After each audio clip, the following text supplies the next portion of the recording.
వార్తల్లోకి తిరిగి స్వాగతం.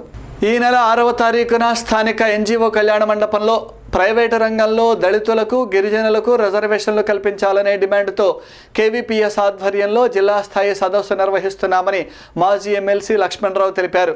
నేడు బ్రాడీపేటలో నిర్వహించిన మీడియా సమావేశంలో కేవీపీఎస్ నాయకులతో కలిసి పాల్గొన్న ఆయన ఈ సందర్భంగా మాట్లాడారు. ఆర్థిక సంస్కరణల నేపథ్యంలో ప్రభుత్వ రంగంలో ఖాళీల భర్తీ తగ్గిపోయిందని, ప్రైవేటు రంగంలో సైతం దళితులకు ప్రాధాన్యత ఇస్తేనే వారు అభివృద్ధి సాధించగలరని అన్నారు.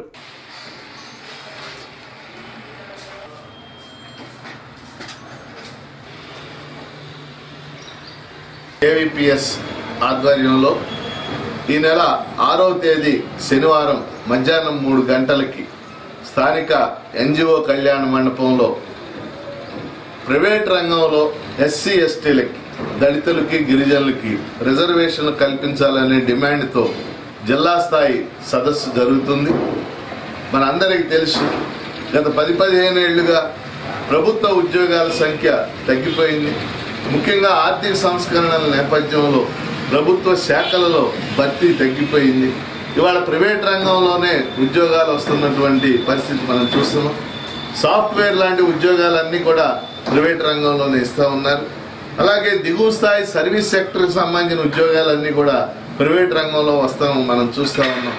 మరి చదువుకున్నటువంటి స్టూడెంట్స్, దళితులు, గిరిజనులకు సంబంధించి చదువుకున్నటువంటి స్టూడెంట్స్ వేలాది మంది, లక్షలాది మంది ఖాళీగా ఉంటున్నటువంటి పరిస్థితి మనం చూస్తున్నాం.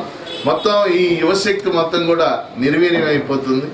అందుకని ఇవాళ సామాజిక న్యాయం కోసం రాజ్యాంగం ఏదైతే చెప్పిందో, సామాజిక న్యాయం కోసం డాక్టర్ అంబేద్కర్ 125వ జయంతి సందర్భంగా మరి ప్రైవేట్ రంగంలో ఎస్సీ ఎస్టీలకి రిజర్వేషన్లు కల్పించాలని ఈ సదస్సు జరుగుతుంది. ఈ సదస్సుకి ముఖ్య అతిథిగా రిటైర్డ్ ఐఏఎస్ అధికారి డాక్టర్ దాసరి శ్రీనివాసులు ముఖ్య అతిథిగా పాల్గొంటున్నారు.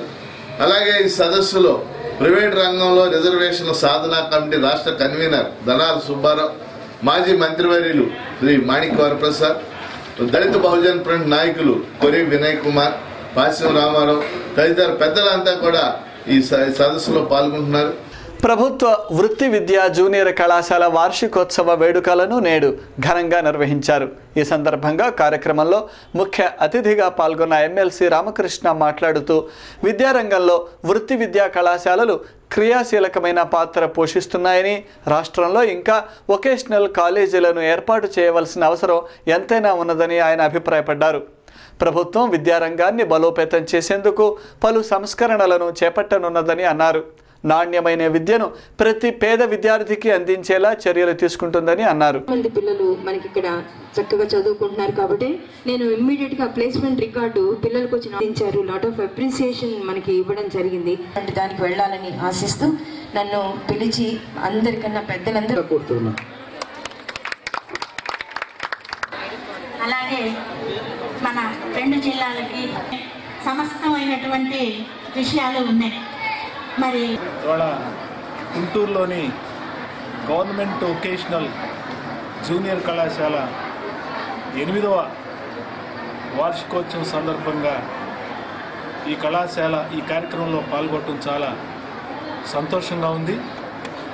మిగతా జూనియర్ కళాశాలలకి ఈ కళాశాలలకి చాలా తేడా ఉంది. నిజానికి ఇటువంటి కళాశాలలు అంతకంతకు ఎక్కువగా ప్రారంభం కావాల్సినటువంటి అవసరం ఉంది. 1986 జాతీయ విద్యా విధానం, అట్లాగే రాబోతున్నటువంటి నూతన విద్యా విధానం త్వరలో ప్రకటించబడుతుంది. అందులో కూడా వొకేషనల్ జూనియర్ కళాశాలల యొక్క ప్రాధాన్యత గురించి చెప్పడం జరిగింది. నేను కూడా చాలా తరచుగా ఒక ఉపాధ్యాయుడిగా వొకేషనలైజేషన్ యొక్క ప్రాధాన్యత గురించి చాలా చెప్తూ ఉంటాను. మన దేశానికి, మన దేశ విద్యా విధానానికి మరి ఈ విద్యా విధానం బాగుపడాలి అని చెప్పానంటే వేల మెరుగా దాదాపు 68 సంవత్సరాల నుంచి నడుస్తున్నటువంటి అకాడమిక్ కంపోనెంట్కి ప్రాధాన్యత ఇచ్చేటటువంటి విద్యా విధానానికి మనం తిలోదకాలు ఇవ్వాల్సినటువంటి అవసరం ఉంది. పిల్లల అవసరాలను అట్లాగే సమాజం అవసరాలను దృష్టిలో పెట్టుకొని నడిచేటటువంటి విద్యా విధానం మనకు అవసరం. ఇటువంటి మరి వొకేషనల్ జూనియర్ కళాశాల +2 విద్య అనేటటువంటిది చాలా ఇంపార్టెంట్ విద్యా విధానం అని చెప్పని అనేక కమిషన్లు ఘోషించడం జరిగింది. సెంట్రల్ యూనివర్సిటీ విద్యార్థి రోహిత్ మరణానికి బాధ్యులైన వారిపై కఠిన చర్యలు తీసుకోవాలని కోరుతూ స్థానిక లాడ్జ్ సెంటర్లో ప్రారంభమైన రిలే దీక్షలు కొనసాగుతున్నాయి. పలు దళిత విద్యార్థి ప్రజా సంఘాలు, రాజకీయ పార్టీలు ఈ దీక్షలకు మద్దతు తెలుపుతున్నాయి. నేడు కాంగ్రెస్ నాయకులు మస్తాన్ వలి ఈ శిబిరంలో పాల్గొని మాట్లాడారు. విద్యాలయాల్లో కులం, మతం పేరుతో విద్వేషాలు రగిలిస్తున్నారని, దేశంలో సైతం మతపరమైన అనిశ్చితి నెలకొని ఉన్నదని అన్నారు. దళితులు, గిరిజనులపై జరుగుతున్న దాడులు, సామాజిక హింసను ప్రతి ఒక్కరూ వ్యతిరేకించాల్సిన అవసరం ఉన్నదన్నారు.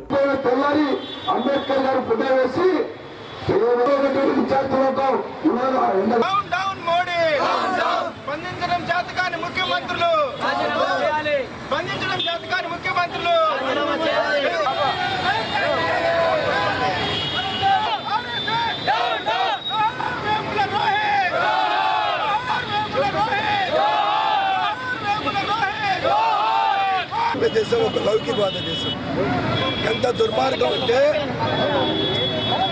అంబేద్కర్ వాదంతో ఒక గొప్ప మేధావిగా వెలుగొందిపోతున్నటువంటి రోహిత్ని ఆత్మహత్య చేసుకునే విధంగా హత్య చేసినటువంటి ఈ మతోన్మాద శక్తులను ఈ సమాజం నుంచి పారదోలాల్సినటువంటి పరిస్థితి ఉంది.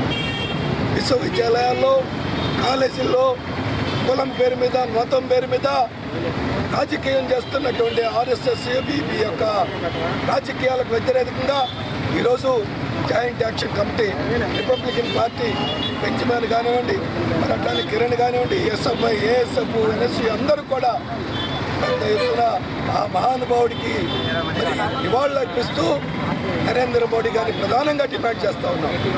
మాట్లాడటం, నాటకంగా మాట్లాడటం, ఆచరణలో వాళ్ళ యొక్క భావజాలాన్ని విశ్వవిద్యాలయంలో తీసుకెళ్లేటటువంటి ప్రయత్నాన్ని మేము ఖండిస్తూ ఉన్నాం. QTV న్యూస్ ముగించే ముందు హెడ్లైన్స్ మరొక్కసారి.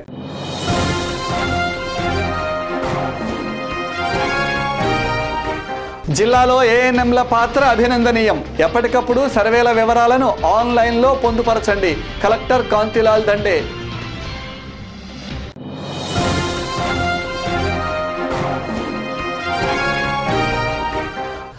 మాజేటు గురవయ్య హైస్కూల్లో ఘనంగా త్యాగరాజస్వామి వారి ఆరాధనోత్సవాలు.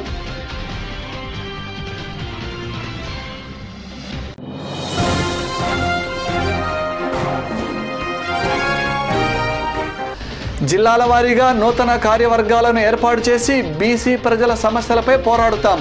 బీసీ సమాఖ్య రాష్ట్ర అధ్యక్షుడు వరప్రసాద్ యాదవ్. ఇవే ఈరోజు విశేషాలు. మరిన్ని వార్తలతో మళ్ళీ కలుద్దాం. నమస్కారం.